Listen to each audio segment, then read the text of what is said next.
이 나라가 발전하기 위해서는 물론 뭐 산업화 치고 들어오고 시대 흐름이라는 게 있지만 사실상 그 성공과 실패의 여부는 누가 결정하느냐? 국민이 결정합니다. 반갑습니다. 김영윤 TV입니다. 윤석열 대통령에 대한 탄핵 심판 D-Day 기각의 공포에 떠는 그들이 있습니다. 기각을 막기 위해서 최후의 압박에 나서고 있는 민주당을 보면서 조금 안쓰럽다라는 생각을 가지는데요. 4월 4일 오전 11시입니다. 11시다라는 것에도 저는 또 의미를 두고 있는데요. 오후가 아니라서 다행인 것 같습니다. 11시, 그러니까 빨리 탄핵 심판에 대한 선고를 마치고 식사도 하시고 주말을 보내시겠다라는 뜻이 아닐까라고 생각합니다. 이날은 말이죠. 대한민국의 운명이 갈리는 날입니다. 이 선고를 내리는 날. 그런데 지금 민주당과 좌파 진영에서는 불복을 외치고 있죠. 탄핵 인용이 안 된다면 국민이 저항을 해야 한다라는 박홍근이가 있고요. 국무위원 줄탄핵을 경고하는 박찬대가 있고요. 심지어 헌법재판소 재판관의 실명을 언급하면서 을사오적이 되지 말라라고 공개 협박까지 하고 있는 지경입니다. 이들이 기각을 두려워하는 이유는 뭘까요? 한 짓이 있기 때문이죠. 오늘 저는 영상에서 말이죠. 정치권의 모든 시나리오를 기반으로 풀어보겠습니다. 민주당의 전방위적 압박이 어디서부터 기어 나온 것인지, 왜 이 시점에 이런 발광을 하고 있는지, 뜬금없는 이재명의 테마주가 급등을 하고 있는 이유가 뭘지, 이런 부분에 대한 해석이 좀 필요하고요. 인용설과 기각설이 맞붙고 있는 상황에 지금 헌법재판소 내부의 현실적 계산에 대해서도 알아볼 필요가 있습니다. 그리고 헌재가 이제 탄핵 심판을 앞두고 조율이 되고 있지 않아서 4월 18일 문영배, 이미선의 퇴임까지 질질질 끌고 갈 것이다 라고 생각했는데, 갑자기 선고를 앞당긴 헌재 숨은 배경도 한번 건드려 볼 생각입니다. 김어준의 선동 메시지와 민주당의 불복 프레임, 여기에 윤석열 대통령의 복귀가 현실화될 경우 이 정치적 후폭풍까지 함께 짚어보도록 하겠습니다. 구독과 좋아요 버튼 꼭 눌러주시고요. 끝까지 시청 부탁드리겠습니다. 큰 힘이 되고 있습니다. 자, 지금 민주당이 전방위적으로 압박을 하고 있습니다. 안쓰러울 정도인데요. 이것은 그냥 하나로 정리해보면 헌재를 겨눈 정치 선동이다 라는 겁니다. 민주당이 헌법재판소를 향해서 노골적으로 압박을 하고 있는 모양새인데요. 박찬대, 코판대는 재판관 실명을 하나하나 열거했습니다. 을사오적이 되지 말라라고 경고했습니다. 사실 제가 만일에 재판관 중에 한 분이 저희 아빠다 이렇게 생각하면 옆에서 이야기할 것 같습니다. 아니 쥐가 뭔데 이래라 저래라요? 쥐들이 뭐가 잘나서? 뭐 잘난 게 뭐가 있는데? 대가리 든 거 있어? 뭐 이런 식으로 불만을 토할 것 같은데요. 그리고 박홍근이도 갑자기 존재감 없다가 튀어나와서는 탄핵이 기각이 되면 국민 불복 운동에 나서야 한다라고 개딸 동원을 하고 있습니다. 아니 이들이 생각하는 국민들은 어떤 국민을 이야기하는지 모르겠습니다. 대한민국 국민의 반이, 그것도 전라도도 38%가 넘었죠. 윤석열 대통령에 대해서는 탄핵의 기각 또는 각하가 맞다, 그게 맞다라고 생각한다가 50%를 넘었습니다. 그런데 이 좌쪽 진영의 사람들은 국민을 가지고 자꾸 이야기를 하는데요. 이들의 국민은 정말 대한민국 땅에 발을 딛고 있는 사람들인지 묻고 싶습니다. 이 모든 압박은요, 탄핵이 아니라 협박으로 느껴진다라는 거죠. 헌재는 독립기관입니다. 헌법이 보장한 독립기관이죠. 그리고 헌법이 정한 절차에 따라서 판단을 내려야 하는 기관이지 정당의 정치적 이해에 좌지우지 될 존재가 아니다라는 거죠. 니들하고는 별개다라는 거죠. 삼권 분립 모릅니까? 박찬대, 박홍근. 삼권 분립이 뭔지 모릅니까? 그런데 이 민주당은 마치 결과를 정해놓고 따라오라는 듯한 태도로 헌재를 압박하고 있다라는 겁니다. 헌재 압박에 아까 말씀드린 것처럼 도대체 지들이 뭔데? 뭐 이런 생각을 안 해가질 수 없다라는 거죠. 여기에 뜬금없이 이재명의 테마주가 지금 급등 상한가를 기록했습니다. 이것으로 사람들이 탄핵 인용이 될 것이다 라고 판단을 하는데요. 이스타코, 형지글로벌, 그 다음에 동신건설 등 이재명과 연관된 기업들이 주가가 하루 만에 폭등했습니다. 이게 인용설을 시사한다 라고 이 신호로 해석해가지고 많은 분들이 막 사기도 하고요. 그리고 실제로 미국의 베팅 사이트 폴리마켓에서도 이 탄핵 인용 확률이 60%가 넘었다라는 보도가 있습니다.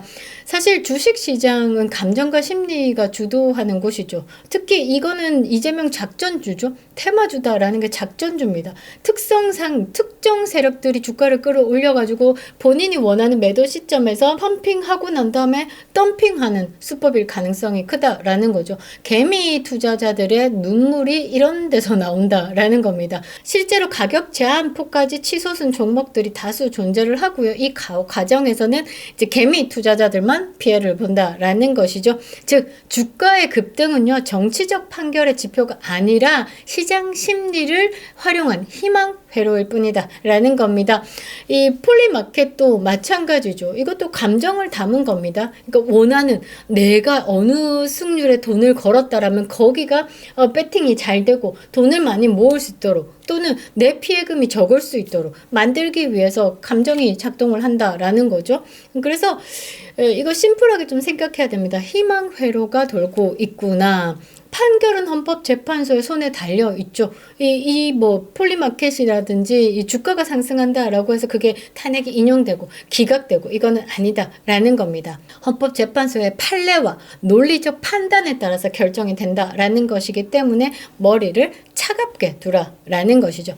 현실적인 전망은 그렇습니다. 인용이 상당히 어려운 길이다라는 것이죠. 민주당도 아마 인용이 어렵다라는 것을 이게 머리를 굴리지 않아도 필로도 느끼지 않았을까 저는 생각을 합니다. 더 퍼블릭 보도에 따르면요, 헌법재판소의 주요 판례와 재판관들의 성향을 보면 인용보다는 기각 또는 각하의 무게가 실리고 있습니다. 특히 김복형, 정영식, 조한창 재판관은 지금까지 인용 의견을 낸 적이 없습니다. 뭐 이준석 방통위원장부터 시작해서 줄줄이 떼줄이 기각에 대한 사인들이 올라왔었죠. 총 9건, 한덕수 국무총리까지. 그런데 이번에도 같은 기조를 유지할 가능성이 큽니다. 왜냐하면 지금 이들이 지금까지 인용을 낸 적이 없다라는 것, 정치적으로 탄핵이 활용되었다라는 것을 파악한 것이다라고 저는 또 생각을 하는데요. 그런 부분에 대해서 더 똑똑하신 분들이 이미 판단이 끝났다라고 생각을 합니다.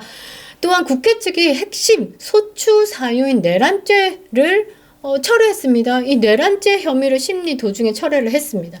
이때 안철수가 뭐라고 했죠? 띠띠띠 나와서는 내란죄를 철회했다라고 하면 탄핵에 찬성하지 않았을 겁니다. 그렇게 얘기했죠. 이게 가장 큰 결함이다라는 겁니다. 소추 사유 동일성을 상실한 겁니다. 아니 내란죄를 가지고 와서 탄핵 소추를 했어요. 요거를 들고 와놓고선 슬쩍 뺐다. 이거 전한길 강사가 뭐라고 또 이렇게 확 와닿는 설명을 또 해주셨잖아요. 짜장면 시켰는데 단무지만 왔다라고 하면 그게 짜장면 집이냐? 이게 소추 사유 동일성이 상실했기 때문에 헌재가 각하를 선고할 수 있는 논리적 명분을 가진다라는 겁니다. 실제로 송국권 평론가는요, 4대4 혹은 5대3 기각 구도를 전망하고 있습니다. 그리고 내부에서 인용 정족수인 6명을 확보했을 가능성을 낮게 평가하고 있습니다. 송국권의 혼수를 보면요, 이 서종욱 변호사님도 나오셔가지고 헌재 내부 상황들 그리고 정가의 뒷담화들을 담아서 적절히 믹스해가지고 결과를 낼 때 꽤 잘 맞춥니다. 폴리마켓 이런 거하고는 잽이가 안 된다라고 저는 생각을 하는데요. 여기서도 4대4 또는 5대3으로 기각 구도다라고 전망을 했습니다.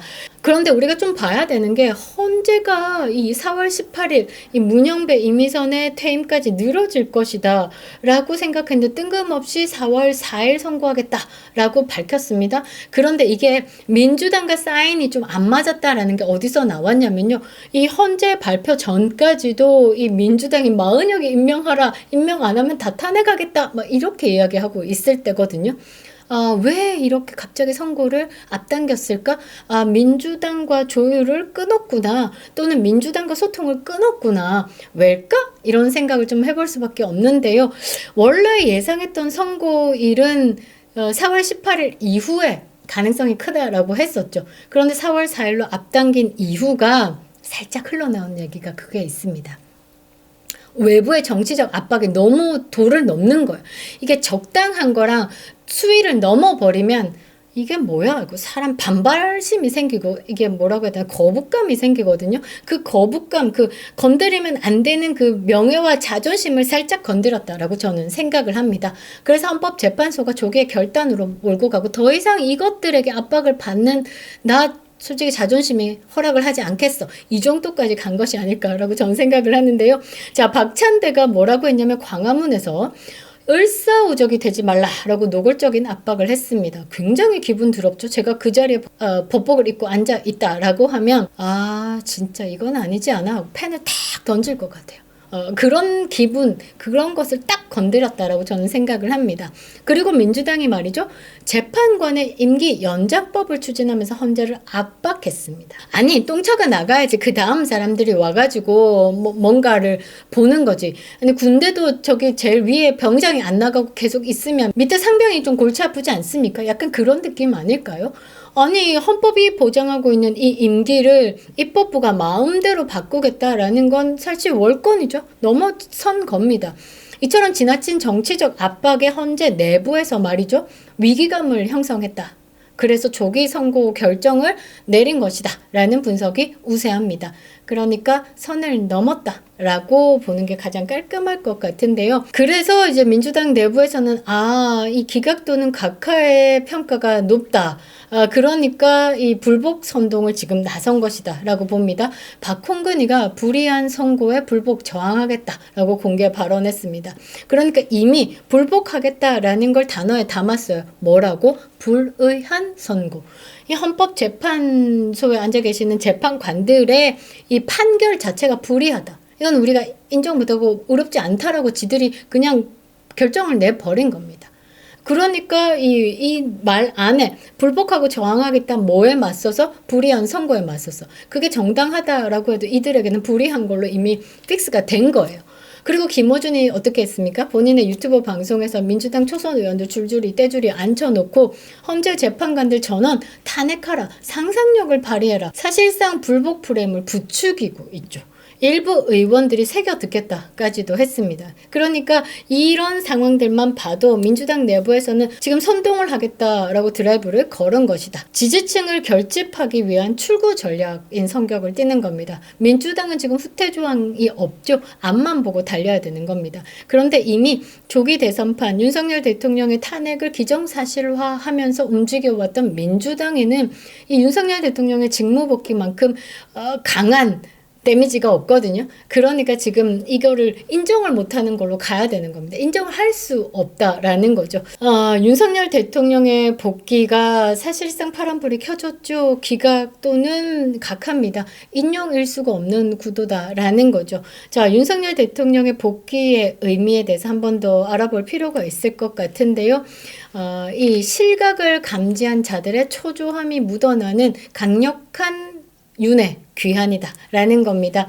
즉시 복귀합니다. 기각과 각하가 떨어지면요 즉시 복귀합니다. 4월 4일 11시 심판이 떨어지고 난 이후에 즉시 복귀하십니다. 그러면 그 순간 이재명은 정치적 파산, 정치 실각에 직면하게 됩니다. 대통령 탄핵이라는 정치 도박에 올인을 한 게 누구? 이재명이죠. 조기 대선을 통한 권력 재창출을 꿈꿨습니다. 그러니까 다 걸었죠. 왜냐하면 걸 수밖에 없습니다. 이쪽은 예비 방제비, 이쪽은 정권 재창출. 본인이 선택할 수 있는 것은 이쪽에 올인했다라는 거죠. 그런데 탄핵이 무산된다? 그러면 이재명 이코르 그냥 재판 피고인이다. 라는 겁니다. 이미 대장동 변호사비 대납, 성남FC 재판이 줄줄이 떼줄이 대기 중이다. 라는 거죠. 그리고 유동규 씨의 재판에 핵심 증인으로 출석을 사회를 거부하면서 강제 구인 논란까지 벌어지고 있는 상황입니다.